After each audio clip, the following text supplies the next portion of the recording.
What happened next made a billionaire CEO resign. The words hit Remy Anderton like a slap across the face. You smell like you haven't seen a shower in days. 12 years old, standing in a billion-dollar aerospace hangar, surrounded by engineers in pristine white coats who stared at him like he was dirt. And billionaire CEO Adrian Wolf was laughing. Not politely, theatrically, designed to humiliate a child in front of 70 people who built rockets for a living. This homeless kid, Wolf announced, gesturing at Remy like evidence in a trial, thinks he can solve what my MIT graduates can't. The grease under Remy's fingernails, from wiping his hands on his only hoodie, suddenly felt like a scarlet letter. His stomach had been empty for 2 days. His mother couldn't make rent. He'd slept here last night behind a storage container because the youth shelter was full. Again, Remy clutched his grease-stained notebook, found in a dumpster 3 years ago, filled with equations that danced in his head when hunger kept him awake. I just wanted to help, he whispered. Help! Wolf stepped closer, cologne mixing with expensive coffee. You were trespassing, sleeping in my facility like some vagrant. The room went silent. Sir, the fuel mixture in the combustion chamber, it's wrong. The oxygen sensors are calibrated for sea level, but you're launching from high desert, and the abort system will trap the crew if... Enough! Wolf's face went crimson. Security, get this vagrant out. Now. 2 guards materialized, guiding Remy toward the exit. The oxygen sensors will cause misreads during stage separation, Remy called desperately. The abort redundancy will trap them between minute 4 and minute 5. I set out. The hangar doors slammed shut like a coffin closing. Hello, my lovelies at Ducal Tales. Tell me in the comments where you're watching from, because this story will break your heart and rebuild it beautifully. If you haven't subscribed, do it now. Join our Ducal family, because what unfolds here is the justice we all need. Now, let me tell you what that billionaire didn't know. Outside, February rain soaked through Remy's hoodie within seconds. He stared at the glass building, at the Horizon 7 rocket inside, sleek, silver, and fatally flawed. He knew the astronauts by heart. Commander Patricia Brennan, mother of twins. Dr. James Harrison, who'd grown up poor in rural Texas studying stars. Emma Sterling, youngest astronaut in history. Daniel Cross, who'd survived cancer twice and called this his 3rd miracle. For people who deserved to come home. For people who wouldn't if that rocket launched as designed. The numbers didn't lie. Combustion instability would trigger failure at 4 minutes, 18 seconds. The crew wouldn't have time to abort. The explosion would be visible from 3 states. Remy looked at his rain-soaked notebook, then at the building.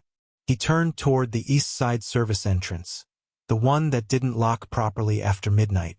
Not for recognition, not for warmth, because sometimes being smart meant seeing disaster coming, and being brave meant stopping it anyway. But here's what Remy didn't know. In 13 hours, the rocket would fail during ground testing. At 2:13 a.m., system logs would show corrections by an unknown user. Security footage would reveal a 12-year-old working alone at midnight, fixing the exact flaws that would have killed 4 astronauts. And Adrian Wolf would realize the child he'd humiliated had saved everything. The billionaire would face a choice, his pride or his soul. The service entrance gave way silently. Remy slipped inside, moving through shadows toward the central workstation where rocket systems glowed in darkness. His fingers hovered over the keyboard. This was theft, trespassing. The caught, arrest, detention, his mother's heart breaking. He closed his eyes and saw the astronauts' families. His hands stopped shaking. He opened his notebook and began to type. 47 minutes later, he'd corrected the fuel mixture, recalibrated oxygen sensors, fixed the abort protocols. Each change documented so engineers would understand. At 2:13 a.m., he saved everything, marked the user unknown, and hit enter. The upload chimed softly, almost like approval. Exhausted and alone, Remy crept back to container 7B. As sleep claimed him, his last thought was simple. He'd done it. The Horizon 7 gleamed through the gap silver safe. At least for now. Remy's earliest memory wasn't of his mother's face, though he loved her desperately. It was of numbers, of patterns that made sense when nothing else did. Clarice Anderton had known her son was different by age 3, arranging canned goods by weight, teaching himself algebra from yard sale textbooks.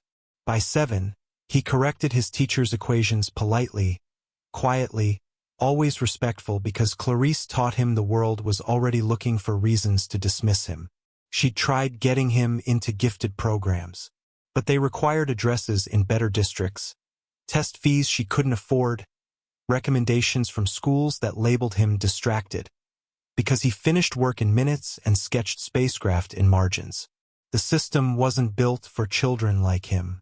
So libraries became his universities. Discarded textbooks his curriculum. Late-night space documentaries his impossible dreams. Now, sleeping behind a container in a hangar that had rejected him, Remy dreamed of stars he'd just saved people to reach. The explosion happened at 6:47 a.m. Remy jolted awake to alarms shrieking through the hangar. Smoke poured from the test platform where they'd mounted the Horizon VII's engine. Foam sprayed from extinguishers, coating everything white. Shut down fuel flow. Fire suppression active. Breach in secondary chamber. Get Wolf on the line now. The test had failed. They hadn't implemented his changes, had run it with the original, flawed design. The disaster he'd prevented had happened anyway, just on the ground instead of in the sky. At least no one had been inside. A security guard caught his shoulder. "You're that kid from yesterday. How'd you get back in?" Before Remy could answer, Dr. Evelyn Keller emerged from the smoke. "That boy stays until we get answers." The guard's grip tightened. Within minutes, Adrian Wolf arrived by helicopter, fury carved into his face. "Someone explain how we just lost 8 months and $30 million. Evelyn pulled out her tablet.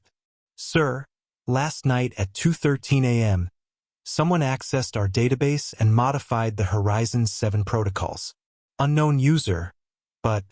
She turned the screen. "Look at what was changed." Wolf stared at equations in a child's handwriting. "Whoever made these changes identified 3 critical flaws we missed," Evelyn said carefully. "Fuel mixture off by 2.3%. Oxygen sensors miscalibrated for launch altitude. Abort system with a fatal redundancy flaw that would have trapped the crew during a specific window." Wolf's face went pale. "That's impossible. These errors only manifest under actual flight conditions. Whoever found them was thinking steps ahead, modeling failures we never considered." Evelyn looked at Remy. "Did you do this, sweetheart?" Remy's throat tightened. He'd never been good at lying. "Yes, ma'am," he whispered. The silence was devastating. Wolf's face cycled through colors. "You're praising him for cyber-terrorism?" "Sir, this child may have saved your astronauts' lives. If we'd launched, then why did the test fail catastrophically?" Evelyn's expression fell. "Because we didn't implement them. The logs were still in review queue when we started testing." Understanding crashed over Wolf. The explosion was preventable. The solution had been waiting, uploaded by the child he'd thrown out. "Let me see the corrections." For 3 minutes, Wolf studied Remy's work. Finally, "Where did you learn this?" "Books, mostly. I see patterns in systems. How they work and how they could break." "That's impossible." "No, sir. Just hard." "Hard isn't the same as impossible." Something cracked in Wolf's expression. Before he could respond, his phone rang. He checked the caller ID and went white. Henry Carrington, board chairman. He answered, stepping away. Through glass walls, everyone watched his posture collapse. When he emerged 90 seconds later, he looked gutted. Someone leaked the story. Tech Insider has footage of you accessing our systems. Your age. Your situation. He swallowed. They're running it in 6 hours. Wolf Aerospace catastrophic failure, prevented by homeless 12-year-old after company threw him out. Evelyn inhaled sharply. The board is convening emergency session. Tonight. Wolf looked at Remy with something like fear. Henry made it clear what they want. What does it mean? Remy's voice was small. Wolf couldn't meet his eyes. Before sunrise, I have to choose between protecting you and protecting everything I've spent 20 years building. The words hung like a death sentence. What did Henry say exactly? Evelyn asked. He said, fix this, Adrian. Make the boy the story, the hacker the liability. Or we'll make you the story instead. Security escorts appeared to take Remy and his mother, when had Clarice arrived, to temporary accommodations. As they left, Remy looked back at Wolf. The billionaire stood in his empire, surrounded by the rocket a child had saved, and looked more trapped than Remy had ever felt. The question wasn't whether Wolf would betray him. The question was when. Over the next hours, Remy worked alongside the engineering team, verifying each correction with quiet confidence that stunned the adults. An engineer named David Reeves, gray-haired, 2 PhDs, started with resentment. I have degrees from MIT and Stanford, and we're taking instructions from a middle schooler. But when Remy walked him through the combustion calculations, David's expression transformed. You see it, don't you? You were looking at how it should work, Remy said softly. I was looking at how it could fail. The room fell silent. Wolf, watching from the corner, felt something shift. The boy thought like a survivor, someone who'd learned to anticipate disaster because life taught him safety was never guaranteed. The way Wolf himself had once thought, before success sanded down his edges. At noon, Commander Patricia Brennan arrived with her crew. When Evelyn explained what happened, Patricia insisted on meeting Remy. She found him in the cafeteria, eating his first real meal in days. Remy Anderton? Her voice was gentle. He looked up and nearly choked. I hear you're why I'm coming home to my girls. Patricia sat across from him and took his hand. You saved my life, my crew's lives, because it was right, not because anyone was watching. That's integrity. It's rarer than genius. Tears spilled down Remy's cheeks. When I come back, I'm visiting your school, telling everyone what you did. Deal? Remy nodded, unable to speak. Wolf had been watching from the doorway. When Clarice stepped into the hall with him, her voice was sharp. Yesterday you humiliated him. Today you want to help. Tomorrow the board meets. What happens when helping my son costs you something real? Wolf had no answer. An alarm cut through the tension. New problem, Evelyn said, appearing. The secondary oxygen regulator failed diagnostics. Remy stared at the screens. This wasn't in the data I could access. Different network. Military encryption, David explained. Classified. Wolf's phone buzzed. Text from Henry. Board meeting starts in 6 hours. The boy or the company? Not both. Before Wolf could process this, Clarice approached him in the corridor. My son has been invisible his whole life, she said quietly. To teachers, to programs, to a world that judges worth by address. Her voice shook. You saw him yesterday as worthless. Wolf flinched. Today you need him. But after, when cameras are gone, will you still see him? Or will he go back to being invisible? She stepped closer.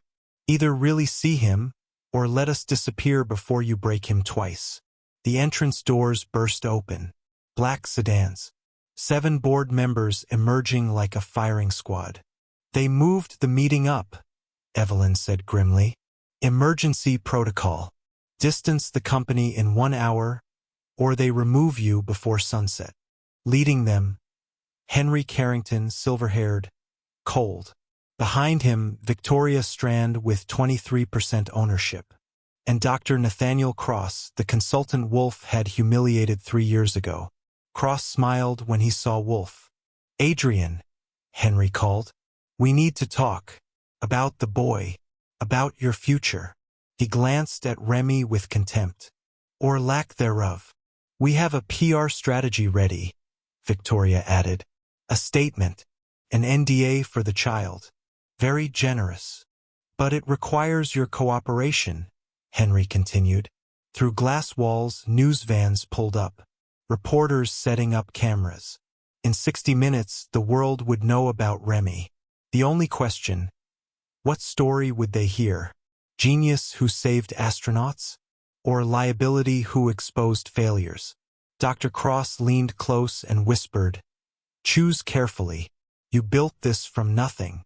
Shame to lose it over a kid who'll be forgotten in a month." The conference room door closed.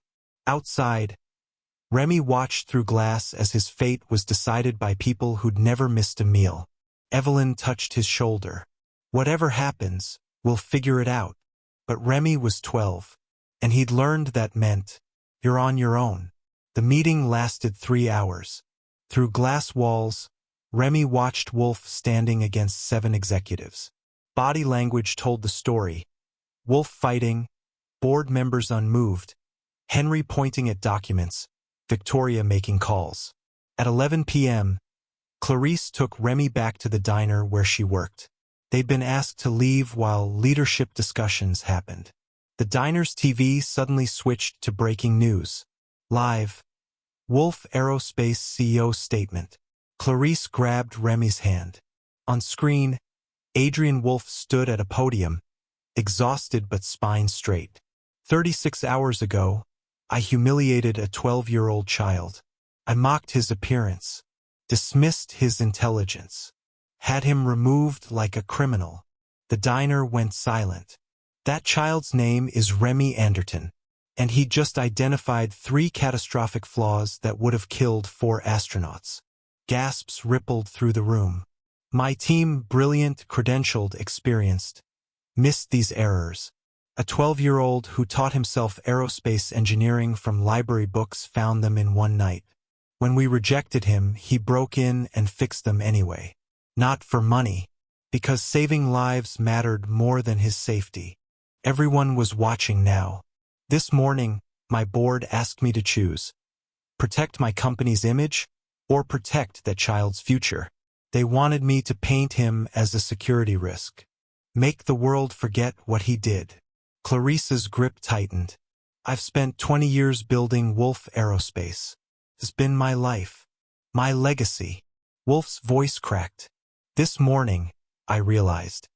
If that legacy requires destroying a child who embodies everything I once believed in, courage, integrity, brilliance without ego, then it's not worth preserving. He looked into the camera. Effective immediately, I am resigning as CEO. The diner erupted. I'm also announcing the Dr. Sarah Mitchell Scholarship Fund. Full ride for underserved youth in STEM. No fees. No barriers. Remy Anderton will be our first scholar. If the board blocks this, I'll fund it personally. Tears streamed down Clarice's face. To Remy, if you're watching, I'm sorry. I saw you and saw everything I feared becoming again. Hungry, desperate, powerless. Instead of remembering, I punished you for reminding me. That was my failure, and I'll spend my time trying to be worthy of your forgiveness. He walked away from the podium. The diner door opened. Evelyn stepped inside, scanning until she found them. He's looking for you. Adrian wants to know if you'll help save those astronauts. Not as employee, as partner. Remy looked at his mother. She looked at her son. Yes, Remy whispered. Outside, a helicopter's thrum grew louder. The diner rushed to windows. Evelyn smiled. Then let's change the world, genius. They worked through the night in Evelyn's lab, away from corporate eyes. Remy spread the oxygen regulator specs across monitors, processing information at speeds that left adults struggling to follow. Wolf sat beside him, not directing but learning, asking questions, seeing problems through Remy's lens. At 4:23 a.m., Remy sat back. There. What am I looking at? A ghost error. The regulator isn't broken, the diagnostic software is wrong. It's checking for sea-level problems, not launch altitude conditions. The regulator is fine. The test is biased. Evelyn leaned over. Are you sure? 99.7%. We don't fix hardware. We recalibrate diagnostic parameters. David whooped. That's why we couldn't isolate failure. How long to implement? Wolf asked. 4 hours. Maybe less. Launch is in 29 hours. We can do this. When they tried remote access, credentials were blocked. Board locked us out, Evelyn said. Wolf stood. Then we go in person. At the facility, Henry Carrington blocked them in the lobby. Adrian, you're no longer authorized. Those astronauts launch in 28 hours. We have the fix. Either let us implement it, or explain to the world why you prioritized corporate politics over human lives. A voice cut through. He's right. Commander Patricia Brennan walked in with her full crew. We've been briefed. We're not flying unless Remy Anderton verifies the fix himself. You can't demand, Henry sputtered. Yes, we can. Crew has final safety approval per contract. Patricia's smile was sharp. Either the boy works or we walk. Your choice. Henry's shoulders sagged. Fine. The next 24 hours blurred.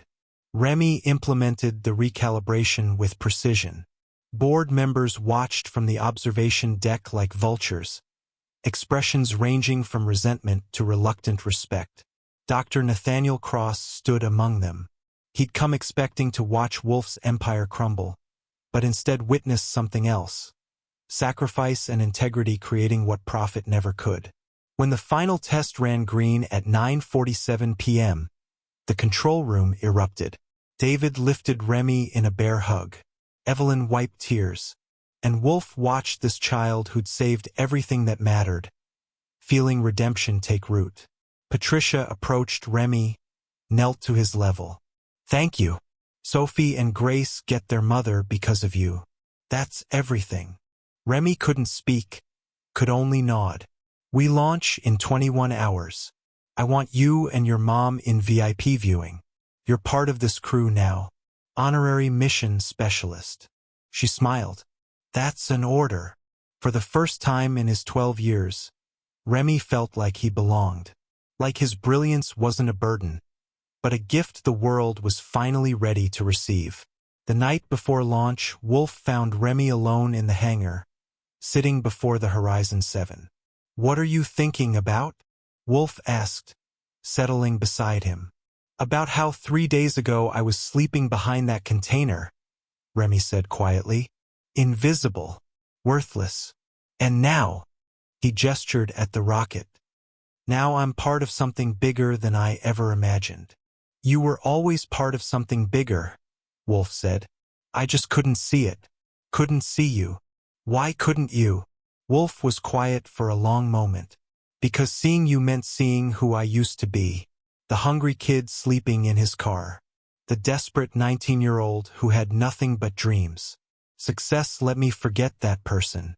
Wealth let me pretend I'd always been different. He looked at Remy. You reminded me. And instead of being grateful for that reminder, I punished you for it. But you came back, Remy said. You chose right. I had help. A mentor named Dr. Sarah Mitchell who believed in me when no one else did. She died 3 years ago, but her last letter said, Don't let success make you cruel. Remember what it felt like to be dismissed. Wolf's voice thickened. I forgot, and it took a 12-year-old genius to remind me what matters. Remy leaned against him slightly, and Wolf put an arm around his shoulders. Tomorrow, Wolf said, you're going to watch that rocket launch, the rocket you saved.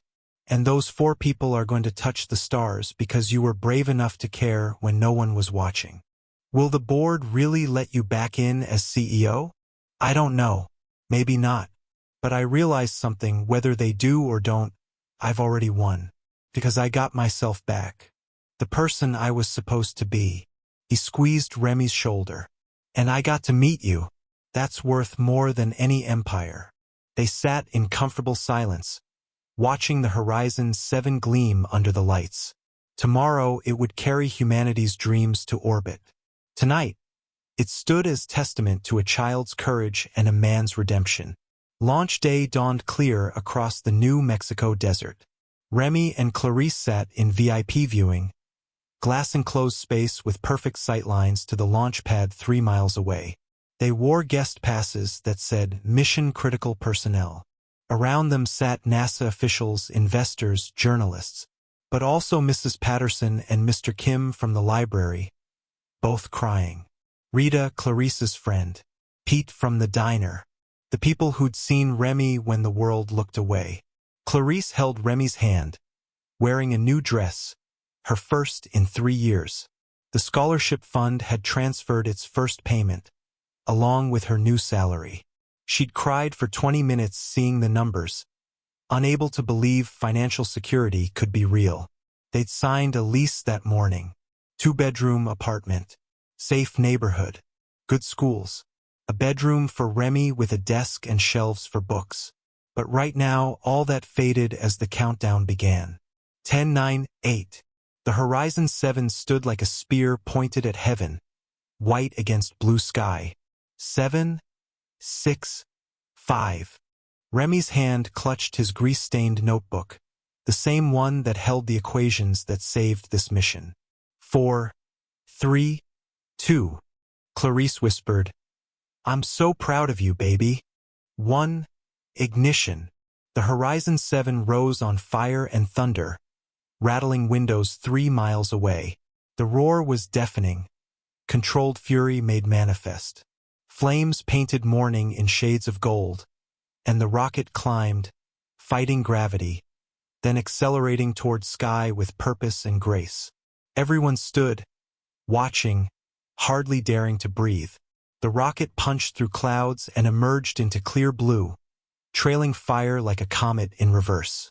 Mission control voices called confirmations. Trajectory nominal. All systems green.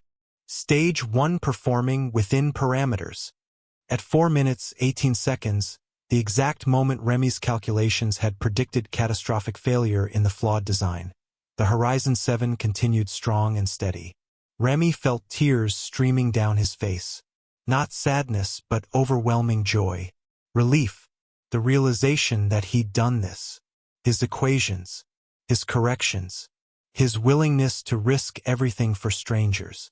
For lives saved by a 12-year-old who'd slept behind containers and never stopped believing problems could be solved. At 8 minutes, 47 seconds, the spacecraft reached orbit. Mission control erupted. The VIP area erupted. And 300 kilometers above Earth, for astronauts floated safely, beginning the mission that would expand humanity's reach among stars. Evelyn found Remy in the chaos, pulled him into a hug that lifted him off the ground. David Reeves was openly weeping, and Adrian Wolfe stood apart, watching the rocket disappear into infinite blue, feeling something he hadn't felt in years. Peace. Not the peace of success, but of knowing he'd chosen correctly when it mattered. He'd chosen right over easy, and impossibly it had worked. 2 hours later, Wolfe called a press conference. He stood before cameras that had witnessed his resignation, but this time his posture was different. Lighter, like a man who'd put down a burden he'd carried so long he'd forgotten what it felt like to stand straight. This morning, the Horizon 7 reached orbit successfully. 4 astronauts are conducting research that will benefit all humanity. And they're alive because a 12-year-old boy named Remy Anderton saw problems we missed and had courage to fix them when no one was watching. He pulled Remy forward gently. "Come here, please." Remy approached, overwhelmed by cameras and attention. Wolfe knelt down, the second time, but this time no board members watched. No corporate calculations, just a man and a child and truth between them. "Thank you," Wolfe said. his voice carrying to every microphone, every camera, every person watching worldwide. For your brilliance, yes, but more, for your heart. For believing that saving lives mattered more than protecting yourself. For having integrity my expensive education failed to teach me. Cameras flashed like lightning. One more announcement, Wolf said, standing. Effective today, Wolf Aerospace establishes the Dr. Sarah Mitchell Scholarship Fund for underserved youth in STEM. Full ride, tuition, housing, books, everything. No application fees. No zip code requirements. No test score minimums. Only requirements are passion, curiosity, and brilliance that doesn't care about your bank account. He paused, making sure every reporter caught the next words. Remy Anderton is our first scholar. We're creating 50 new scholarships first year, 100 the year after, growing until every child with genius and no opportunity gets the chance they deserve. Because talent is universal. Opportunity isn't. And that's something we're changing. The press erupted with questions, but Wolf raised a hand. I'm also announcing my candidacy to return as CEO, with completely new vision for this company. Not just commercial aerospace, but an organization committed to finding and nurturing the next generation regardless of where it comes from. The board votes next week. They might say no. If they do, I'll build it somewhere else. Because this, he gestured to Remy, this is what matters. Not stock prices. Not quarterly reports. But creating a world where kids like Remy don't have to sleep in hangars to access the education they've earned. As the conference ended, Patricia Brennan's voice crackled from orbit. Mission Control, this is Horizon 7. We'd like to send a message. The room went quiet. Remy Anderton, if you're listening, this is Commander Brennan. We're looking down at Earth right now, seeing our home as a fragile blue marble against infinite black. Seeing borders disappear and problems look smaller and humanity look like one family. And we get to see this, experience this wonder, because you cared enough to save us. Her voice thickened. You're up here with us, Remy, in every equation that keeps us safe, in every system that works, in every breath we take and discovery we make. You're part of this mission, part of this crew, part of this miracle. And when we come home, I'm hugging you so hard you'll wish you'd stayed on the ground. Laughter rippled through Mission Control. Godspeed, genius. And thank you. Brennan out. The transmission ended.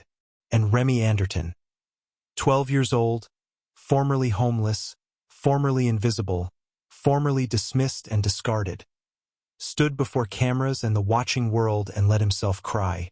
Let himself feel it.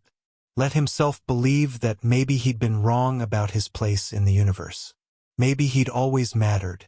The world just needed to catch up. 3 weeks later, the board voted. Remy sat with Clarice in their new apartment. 2 bedrooms, safe neighborhood. His own room with a desk already overflowing with books Evelyn kept sending. Watching the news coverage. The vote was close. Henry Carrington had resigned in protest. Victoria Strand had sold her shares. Dr. Nathaniel Cross had disappeared. But others stayed. Believers in the new vision. People who wanted to build something that mattered more than quarterly earnings. When the results came in, Clarice grabbed Remy's hand.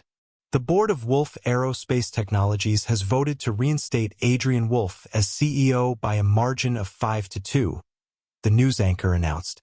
In a statement, the board cited unprecedented public support and alignment with the company's renewed mission of accessibility in STEM education. The phone rang. It was Evelyn. Did you see? She asked, her voice bright with joy.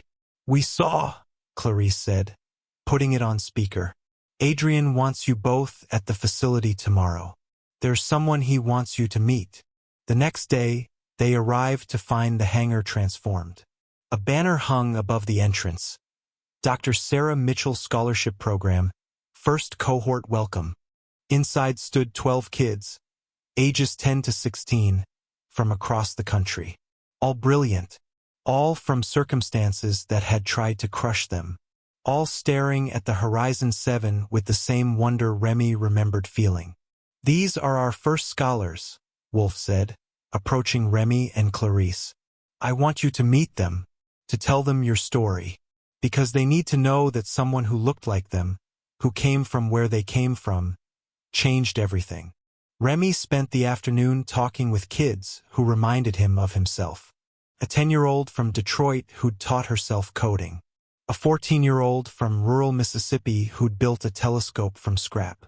A 16-year-old from the Bronx who'd been designing sustainable energy systems in notebooks while her family struggled with electric bills. Each one brilliant.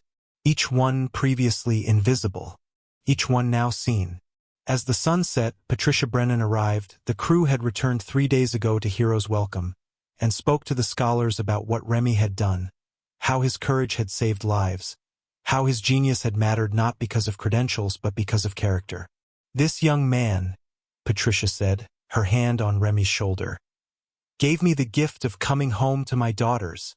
He gave Dr. Harrison the chance to continue his research. He gave Emma and Daniel the opportunity to live the dreams they'd fought so hard for.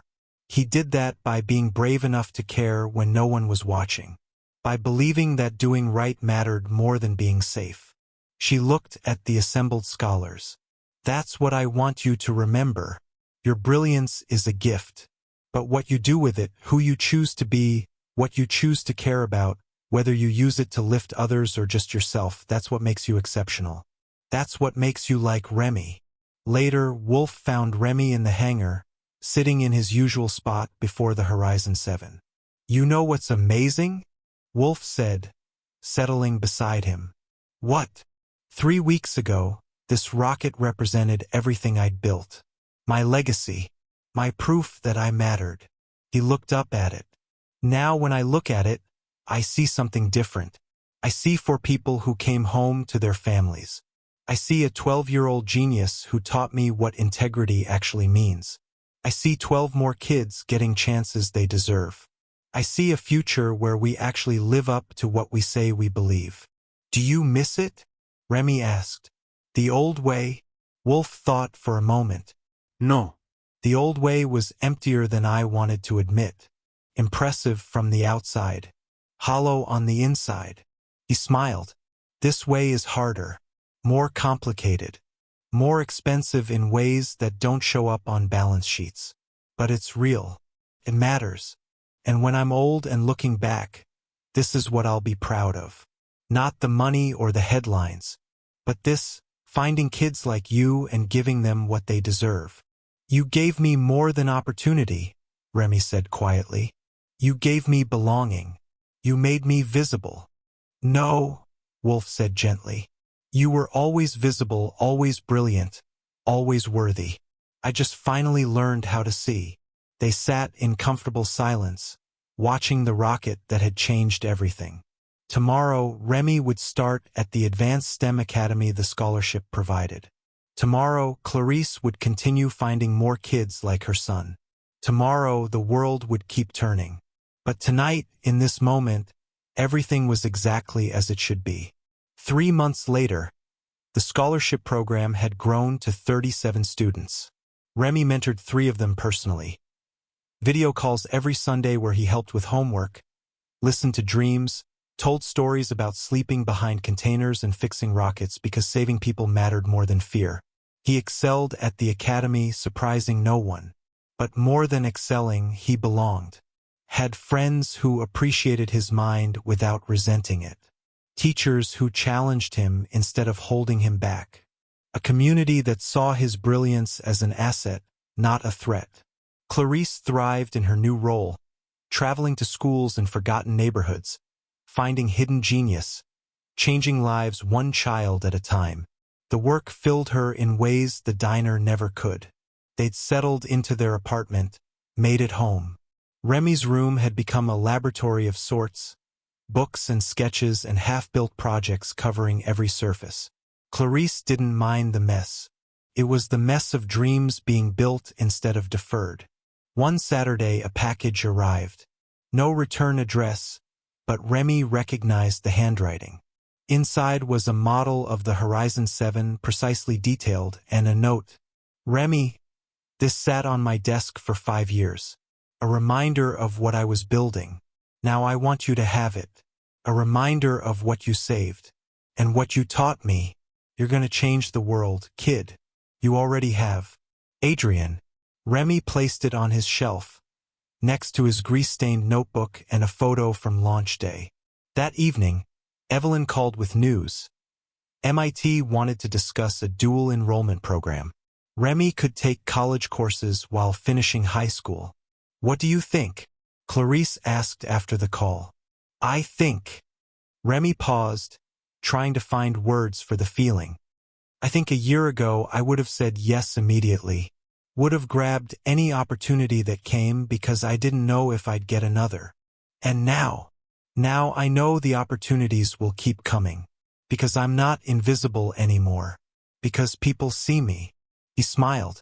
So I can choose based on what's right for me, not what's available. Clarice pulled him close, kissed his forehead. That's wisdom, baby. Real wisdom. The next week, Patricia visited as promised. She came to Remy's school, told his classmates about the mission, about how a 12-year-old had saved their lives. Genius is seeing what others miss, Patricia told the assembly. But character is doing something about it even when it costs you everything. Remy has both. And because of him, I got to come home. My crew got to come home. We got to do science that will help humanity for generations. She called Remy to the stage, presented him with a mission patch, official NASA insignia with honorary mission specialist Remy Anderton, embroidered below the Horizon 7 logo. The school erupted in applause. For the first time in his educational life, Remy was celebrated instead of tolerated, seen instead of dismissed, valued instead of managed. That night, he called Wolf to tell him about it. I'm proud of you, Wolf said. Not for the patch, though that's amazing, but for who you're becoming. For staying kind even though the world hasn't always been kind to you. For helping other kids like you instead of just climbing alone. For remembering what it felt like to be invisible and making sure others don't have to feel that way. I learned that from you, Remy said. From watching you choose right when it was hard. We learned it from each other, Wolf said softly. Months turned into a year. The scholarship program grew to 123 students. Wolf Aerospace thrived under its new mission, attracting investors who wanted to be part of something meaningful. The Horizon 7 flew 2 more successful missions. And Remy Anderton kept growing, kept learning, kept dreaming. On the anniversary of that first launch, he returned to the hangar with Clarice, Wolf, Evelyn, and Patricia. They stood before the Horizon 7, now retired, designated for the Smithsonian, but kept here temporarily as an inspiration to scholarship students.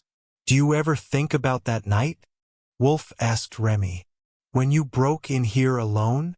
All the time, Remy admitted. How scared I was.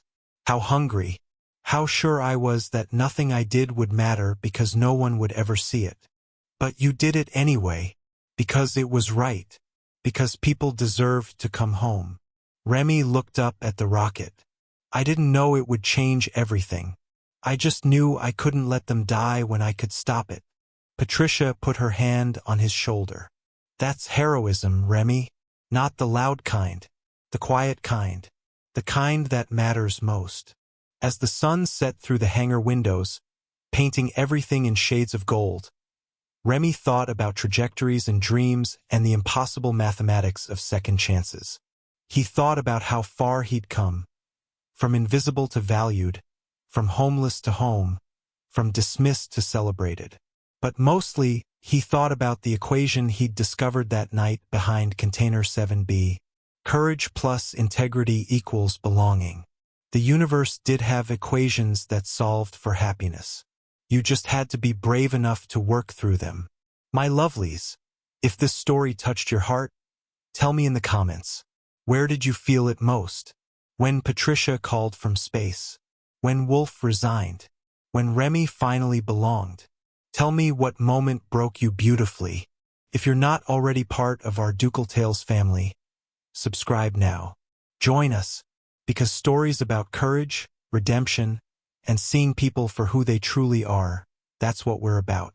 Share this with someone who needs it, someone who's felt invisible, someone who's been dismissed, someone who needs to remember their brilliance matters regardless of their circumstances.